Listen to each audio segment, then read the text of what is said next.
说当年您被日本鬼子抓去过，是吗？关东。Tumben. Aku Kembali lagi bersama saya di konten film. Kali ini saya akan merangkum sebuah film perang yang diambil dari kisah nyata, yaitu Perang Dunia antara Jepang dan Rusia. Tanpa banyak bacot di awal, kita langsung masuk ke alur ceritanya.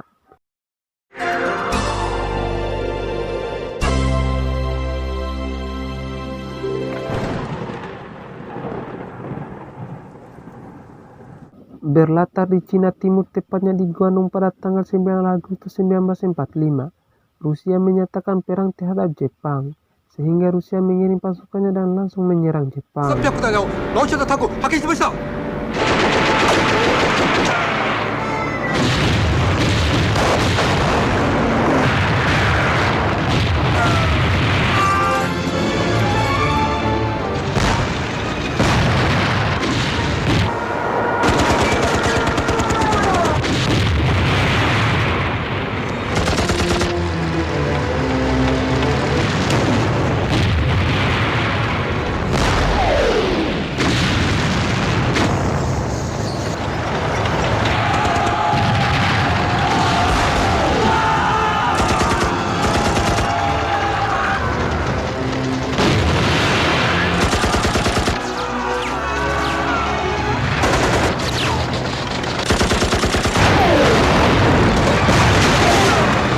Sementara itu di tempat lain terlihat tentara Jepang sedang melakukan penembakan terhadap warga lokal.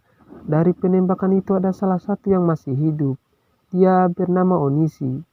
Dan ketika mau dieksekusi kembali, tiba-tiba... Ya, Onishi pun diselamatkan oleh pasukan Rusia. Namun ketika Onishi ditanya sama kolonel Rusia, dia tidak mengeluarkan sepatah kata pun. Фамилия, имя, дайте.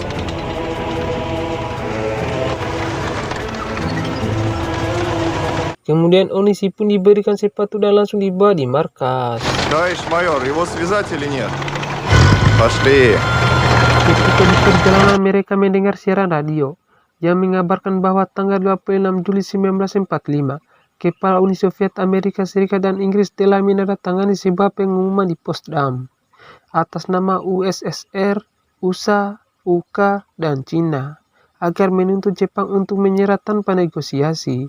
Namun Jepang masih tidak menyetujuinya, sehingga perang pun terjadi. Lalu di sini kita akan diperkenalkan dengan seorang wanita, dia bernama Najia, yang bekerja sebagai tenaga medis di sana sekaligus menjadi tentara Rusia.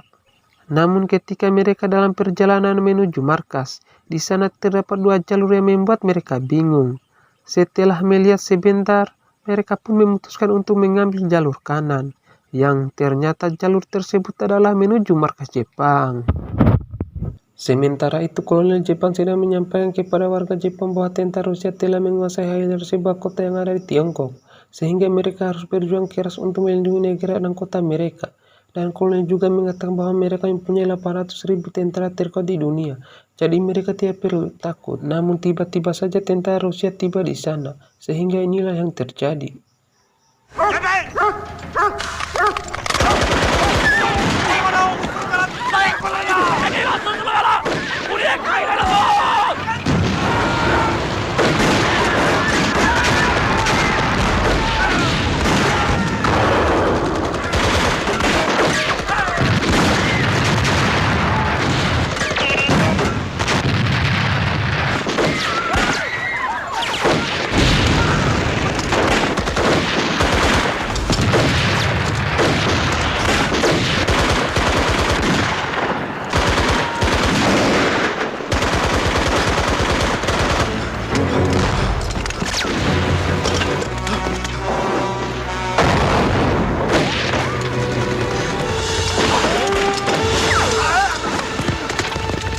Dari kejadian itu banyak tentara Rusia yang mati.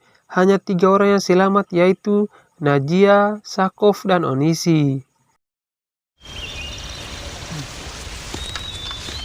Надя, будет для нас обузой. Kemudian mereka bertiga melanjutkan perjalanan untuk pergi ke markas mereka dengan menyusuri hutan belantara. Lalu ketika menyeberangi sebuah jembatan, tiba-tiba Ya, ada orang yang melempar granat akan tetapi pengunjungnya tidak dilepaskan. Kemudian Sakov langsung melepaskan tembakan, setelah itu Sakov langsung mengeceknya. Ternyata ada 2 orang gadis Jepang, namun satunya bunuh diri. Sedangkan yang satunya lagi belum sempat bunuh diri. Dia bernama Kyoko. Awalnya Sakov akan membunuh Kyoko, karena Sakov takut jika Sakov melepaskannya, maka Kyoko akan melaporkan mereka kepada tentara Jepang. Akan tetapi Najia mengatakan bahwa sekarang ini mereka lagi berada di wilayah Jepang. Jadi sebaiknya mereka membawanya saja sebagai penunjuk jalan.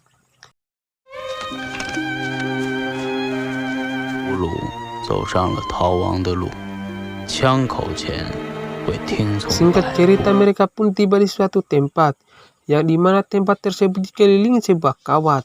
Hal itu menandakan bahwa tempat tersebut adalah kawasan terlarang. Namun terpaksa mereka melewatinya karena pasukan Jepang terus mengejar mereka. Dan betul saja ketika mereka lagi berjalan, tiba-tiba saja Kyoko berhenti. Dan ketika Sakov melihatnya, ternyata di depan mereka ada sebuah tali yang tersambung di ranjau. Sontak hal tersebut membuat Sakov marah kepada Kyoko. Hal itu membuat Sakov harus jalan merayap sambil menusuk-nusuk tanah. Dan Sakov pun menemukan satu ranjau lagi. Lalu Sakov mengambil ranjau itu. Kemudian Sakov pun berlari, akan tetapi sialnya Sakov tewas terkena ledakan sebuah ranjau. Hal tersebut sontak membuat Najia marah kepada Kyoko, lalu memaksa Kyoko untuk memimpin jalan, karena Kyoko yang telah membawa mereka di sana.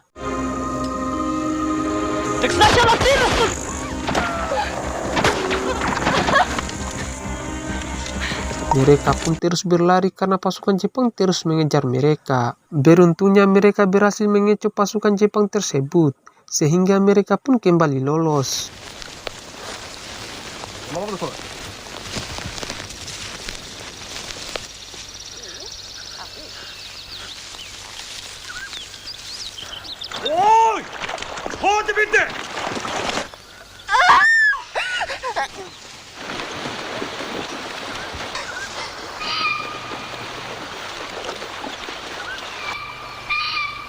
Kemudian di sini Najia dan Onishi berniat untuk membunuh Kyoko.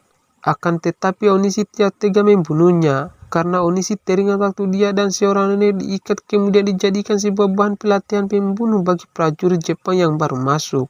Walaupun Onishi terus berteriak, namun prajurit Jepang itu tetap melakukannya. 干什么？我们什么都没干。投资给人，投资给人！什么鬼呀！你们有仇人冲我来，冲我来！你们杀了我吧！我操！快给他了！什么鬼呢？爹爹冲我来了！呀！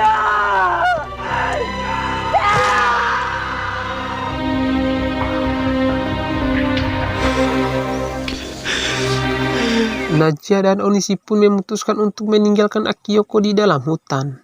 Akan tetapi belum jauh mereka berjalan, Onishi memutuskan kembali dan melepaskan ikatan Kyoko, lalu membawanya bersama mereka. 2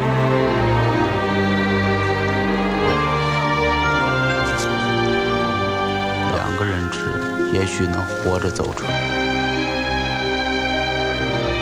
Di malam harinya mereka pun beristirahat.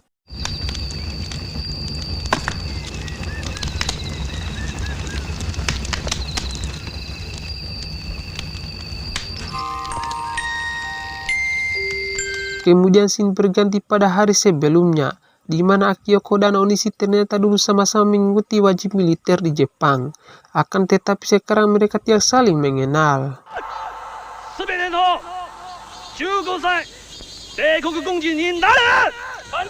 Keesokan harinya mereka kembali melanjutkan perjalanan. Namun ketika mereka melewati sebuah batang kayu, tiba-tiba saja Onishi hampir terjatuh, yang membuat Kyoko terjatuh. Di sini terjadi sedikit drama, karena ketika Onishi menolong Kyoko yang ditarik menggunakan senjata, tiba-tiba saja senjata itu terlepas dari tangan Onishi dan jatuh di tangan Kyoko. Sontak hal tersebut membuat Najia dan Onishi panik. Kemudian Akiyoko langsung melepaskan tembakan dan pas mengenai Onishi dan Najia.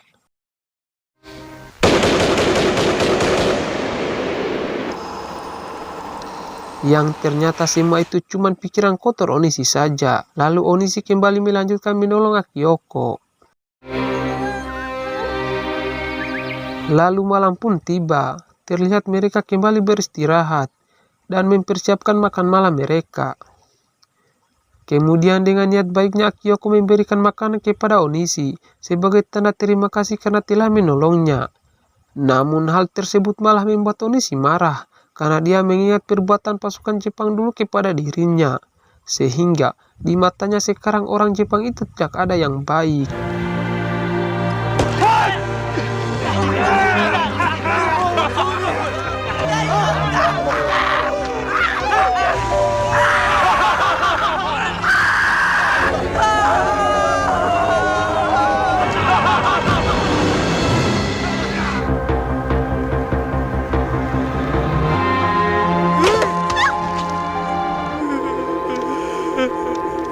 Tidak terasa sudah 3 hari mereka berada di hutan tersebut dan belum bisa keluar dari hutan itu. Yang hanya mereka lihat adalah cuma hutan yang tidak berujung yang menunggu mereka. Mereka pun terus berjalan dengan harapan bisa keluar dari hutan tersebut. Mereka tidak pernah mendengar berita tentang perang, akan tetapi yang hanya mereka dengar suara tembakan saja.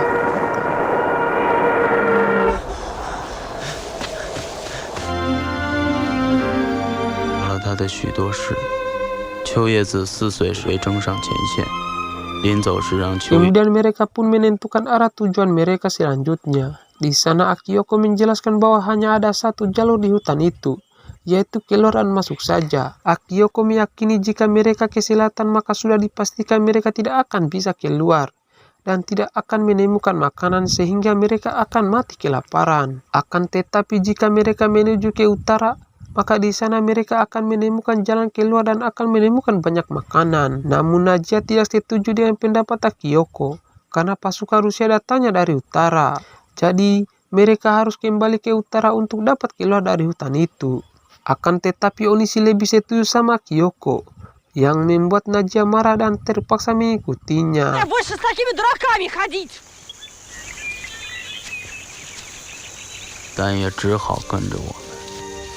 Lalu mereka pun terus berjalan tanpa tahu apakah mereka bisa keluar dari hutan itu. Setelah beberapa lama mereka berjalan di sana, mereka menemukan jamur yang bisa mereka jadikan bahan makanan. Dan betapa beruntungnya mereka melihat seekor rusa.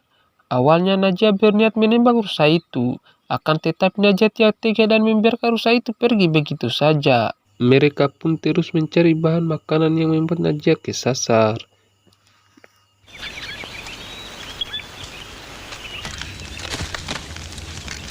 Lalu Akiyoko kembali mengingat masa lalunya, di mana Akiyoko ditetapkan sebagai tentara atau sukarelawan dari Jepang. Di sana juga terlihat ada Onishi, namun ketika mau berangkat ke medan perang, Akiyoko tertinggal sehingga yang berangkat hanya Onishi saja.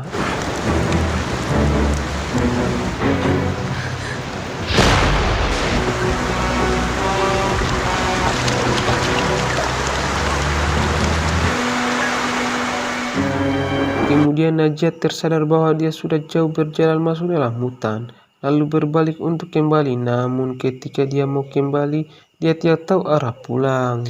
Di sana Onishi dan Akiyoko terus menunggu Najia di tempat peristirahatan mereka.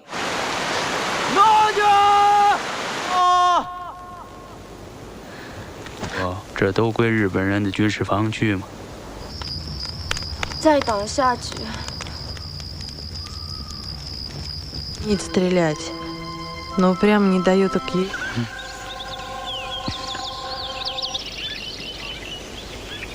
Setelah 2 hari mereka menunggu, akhirnya Najia pun kembali dan beruntungnya Najia masih bisa bertemu Onishi dan Akiyoko. Sontak membuat Najia sangat senang dan langsung memeluk Onishi.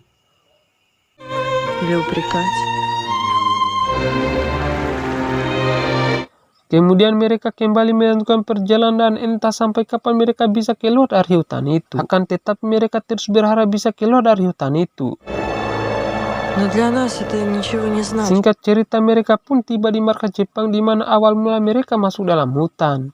Di sini Naja dan Onishi sempat berpikir bahwa Kyoko menjebak mereka dengan membawa mereka kembali sana. Di sana Kyoko terus meyakinkan mereka bahwa semua akan baik-baik saja dan pasukan Jepang tidak akan membunuh mereka. Kemudian mereka pun pergi mengeceknya dan ternyata tidak ada orang di sana. Sudah dipastikan bahwa markas tersebut sudah lama ditinggalkan. Beruntungnya mereka di sana menemukan makanan dan mobil yang masih berfungsi.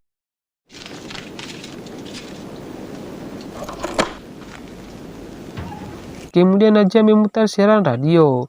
Lalu Naja pun memanggil Kyoko.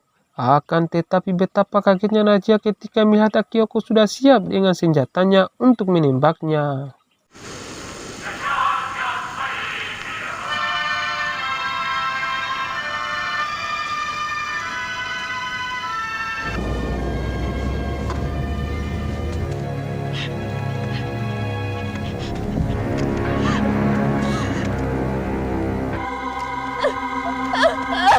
Di sela ketegangan itu terdengar berita bahwa Kaisar Jepang telah memutuskan untuk mengambil tindakan darurat untuk mengakhiri kekacauan itu. Dan Kaisar Jepang juga memberitahu kepada pasukannya bahwa pemerintah Jepang telah bersedia menerima permintaan bersama yang dikeluarkan oleh USSR, USA, UK, dan Cina waktu tanggal 8 Juli 1945 bahwa Jepang akan menyerah tanpa negosiasi sekaligus. Di akhir film kita akan mengetahui bahwa pada tanggal 16 Agustus 1945, Kyosho Kolonel Jepang menyampaikan kepada sukarelawan bahwa mereka harus rela mengorbankan hidup mereka untuk membuktikan kesetiaan mereka kepada negara mereka. Mereka diperintahkan untuk menabrak langsung kapal perang musuh, namun Onishi tidak melakukannya, sehingga itulah yang menyebabkan Onishi dikejar-kejar oleh pasukan Jepang.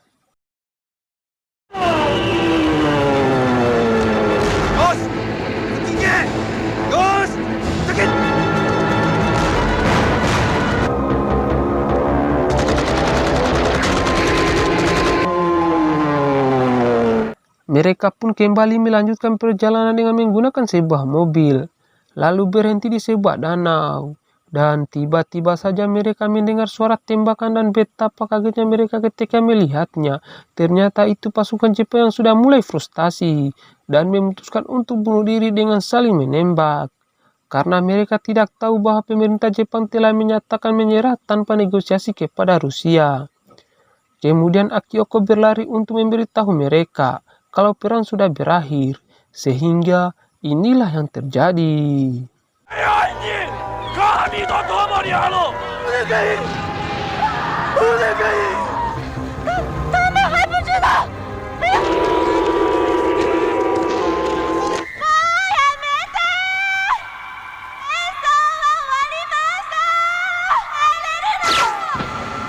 Ya, Kyoko pun tertembak oleh kolonel Jepang. Hal tersebut sontak membuat Naja dan Onishi sangat marah karena telah menganggap Kyoko itu sebagai saudaranya sendiri. Sehingga mereka pun mengendarai mobil lalu menabrak kolonel Jepang itu.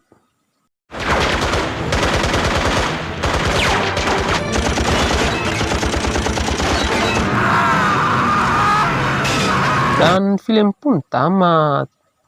Ending yang sangat menegangkan. Semoga penyampaiannya dapat dimengerti.